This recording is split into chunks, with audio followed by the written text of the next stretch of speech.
Hey guys, it's Mr. Coach Greer again. Here with the American Revolution, something that you should know pretty well by now, I hope. Lasted a good long time, just 18 years, worth of fighting going on here. But hey, because of the fighting, because of the victory of the colonists, we now have the greatest country on earth that we live in. So, American Revolution. Where do we start? Causes. Remember from my last PowerPoint, we talked about the Enlightenment ideals. And these ideals or ideas coming from these guys would help spur several revolutions across the world, one of them being the American Revolution. Other things, of course, there's a difference between the colonists and those living in Great Britain. The population is growing. They have different eating habits. They are growing bigger, faster, and stronger. They're living longer. Their children are living longer. And so there's a population boom in the colonies. They have this new sense of identity. They had been living in the colonies for 150 years. None of them had a connection really with Great Britain. And so they no longer saw themselves as British. They saw themselves as colonists and possibly even Americans. And some of this, has to do with a thing that was written by Mr. Thomas Paine known as Common Sense. And his ideas within it, which outlined the need to break away from Great Britain and create a new country. And then, of course, there was some fighting that went on between the British and the colonists versus the French and Native Americans, known as the French and Indian War. And to pay for that, the British government decided, hey, guess what? Colonists, and not just the colonists in North America, the colonists all over the world, because Great Britain had this major empire at this point in time. They taxed people to pay for their stuff, their wars, their interests. And some of these were the acts or the taxes placed upon the people in the North American colonies, like the Navigation Act, basically, that required the colonies to only sell items to Great Britain, which was their their raw materials, their natural resources.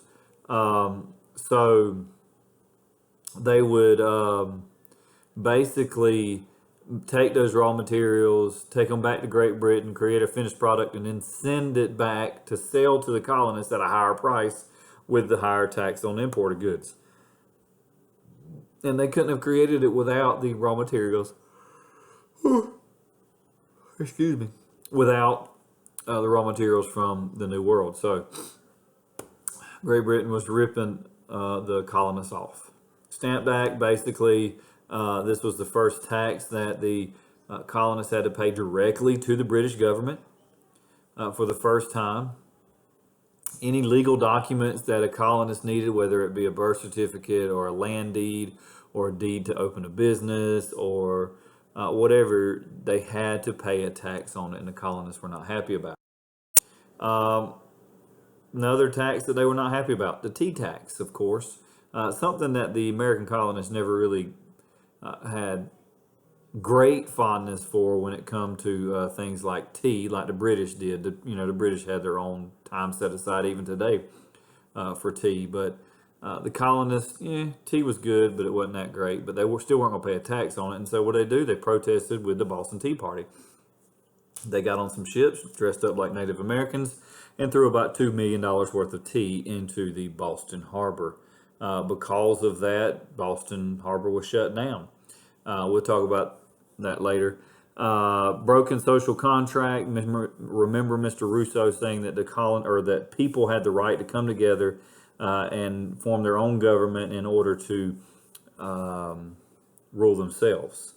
And the colonists felt like they were not given the same rights as those living in Britain. They had no representation in Parliament. They didn't vote for people, and they didn't have a voice there. And so, because of that, they had that slogan: no taxation without representation. And they were right. The reason why, I mean, I could care less about taxes. I hate them, to be honest, but I don't revolt because, hey, I can email my congressman. I can call my congressman. I could even show up and set up a meeting with my congressman if I needed to. So the colonists didn't have that ability. They couldn't. They had no voice. And so they felt like they were had that broken social contract. And then, of course, John Locke, with his ideas of rebelling against an unjust government, gave these colonists these causes to break away from Great Britain. So events that are going to take place, of course, we just talked about the Boston Tea Party, but 3 years prior was something known as the Boston Massacre. Basically, you had some citizens out in the street. They were protesting the buildup of redcoats there in Boston. Really not that many, but it was more than they were used to, and they didn't like them around. And tensions were high, and it just took a little spark, and the redcoats fired on unarmed populace. Now, this is another reason why you never trust your government with the guns. This is why you need to have your own guns as well. Never trust the government to always keep the citizens' best interests at heart. I mean, remember what Machiavelli said. It doesn't matter as long as it's good for the state. So if some citizens got to die, they got to die. That's why I like the Second Amendment. And then, of course, 3 years later, you get the Boston Tea Party. $2 million worth of tea thrown into Boston Harbor. They have a Continental Congress because of this in 1774, because they closed the port of Boston. And so this started really the talks between the colonies on, hey, what should we do? Do we need to give our grievances to King George and see what he says? Some of the colonies were like, let's go ahead and start fighting. Fighting's already taken place. And so they talked it out. There were a few colonies that were totally loyal to Great Britain at the time and did not want to break away because Great Britain was that cash cow. They were buying all of their raw materials, and the people that were living there were making good money. And so they did not want to go against Great Britain. And so it took them a little while to talk it out, basically 2 years. So the first actual fighting of the Revolutionary War happens in 1775. This is before, of course, the Declaration of Independence is signed. This is well before all the colonies were ready to fight against Great Britain. And the first shots were fired in Lexington, Massachusetts. You had a group of farmers. They were not professional soldiers with muskets, fighting the greatest fighting force the world had ever known at this point in time. The British military, naval, army, you name it, they were the greatest fighting force on earth. They had conquered several land masses across the world. They had an empire at the time. And so these little ragtag farmers were going to fight back. And they had unastounding odds. They were not going to win by themselves on paper, but they weren't going to give up. July 4th, 1776, that great piece of paper was penned and signed, the greatest breakup letter in world history, the greatest Dear John letter in world history. Basically, letting King George and Great Britain know, hey, us colonists here, we're done with y'all. Peace. And so they sent this to King George III. Of course, he was not happy with it, and because of it, he sent even more troops, and a lot of fighting would take place from here on out. So some major events, fighting took place. The colonists got whooped back and forth. Washington had to recuperate. Cornwallis ends up in the South from the British. He starts whooping some tail down there, but the Southerners and their colonists, they start regrouping and changing things as well. And so one major victory on the colonist side, the rebel side, was the Battle of Saratoga. You had General Horatio Gates that is credited for the victory here. We wipe out some major British troops in this in 1777. One key figure in this is Mr. Benedict Arnold. Benedict Arnold was a American colonist hero at the time, and he was one of those there at Saratoga. Uh, uh, Roughly about a year or two later, he backstabs Washington and the rebels and trades sides and goes to the British side and gives over some people and things. But hey, guess what? He ends up on the losing side. Another thing is Washington takes his troops across the frozen Delaware River to take out some Hessians. The Hessians were a group of mercenary soldiers from Germany that the British has hired to take out Washington and his troops. Well, what the Hessians did not know, that the Americans were willing to cross the frozen river to kill them in their sleep on Christmas Day. They weren't kidding. They totally did it. And they would sneak in and into the village and kill all of the Hessians without hardly losing anyone. And they snuck back. Of course, they didn't have lightsabers, but man, how cool that would be. Cornwallis in the South was starting to be pushed back by some of the colonial regulars as they began to form the army there, and militia. Militia were farmers, once again, with muskets. They knew the lay of the land. They used guerrilla tactics to take them out. A lot of snipers picking off your officers. When the guys that were not officers didn't know what to do, the armies fell apart. And so another help was the French. The French would come in. King Louis the 16th, Fat Louis's grandson, pledged help to the colonial side. They sent a navy and some ground troops to help barricade or blockade the coast and capture Cornwallis at Yorktown in 1781.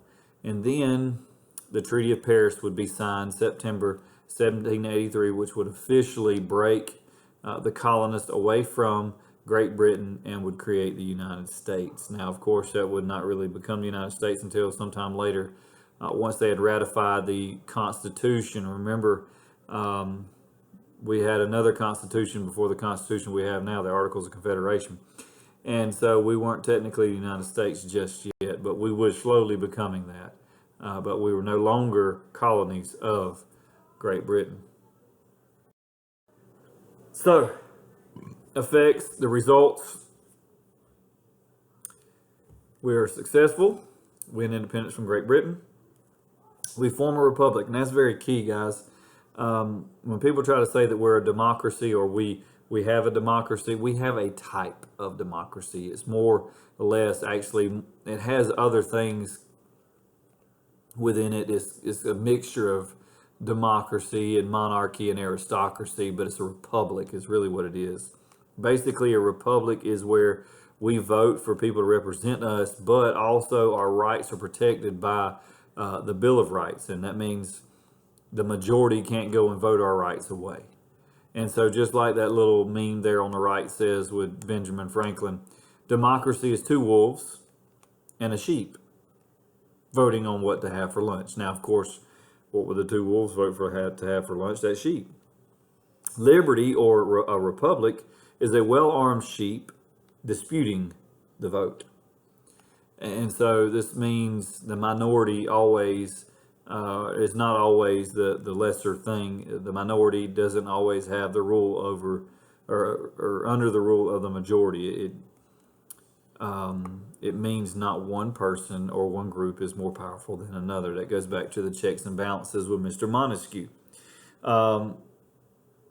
New Constitution, of course, using the ideas of Locke, Montesquieu, and Rousseau. We have our three branches of government now, and several other things that were built in. You had the federal system, more checks and balances.